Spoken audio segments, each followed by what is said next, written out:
ஒரு காட்டுல காகமும் குருவியும் ரொம்ப அடம் பிடிச்சு சண்டை போட்டுட்டு இருந்துச்சு ஒரு பழத்துக்கு.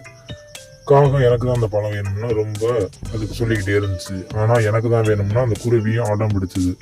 காகம் எனக்கு தான் வேணும்னா ரொம்ப அடம் பிடிச்சு சண்டை போட்டுக்கிட்டே இருந்துச்சுங்க. ரெண்டும் ரொம்ப நேரம் சண்டை போட்டதுக்கு பிறகு மேல ஒரு கழுகு ஒண்ணு பறந்து வந்து ரெண்டையும் விரட்டி அடிச்சு. அந்த பழம் கடைசி கழுகுக்கு போயிடுச்சு. ரெண்டு பேரும் சண்டை போடாம இருந்தா சமமா காகத்துக்கும் குருவிக்கும் இருந்திருக்கும். சண்டை போட்டதுனால கழுகோடு இதுக்கு சொந்தமாயிருச்சு அந்த பழம்.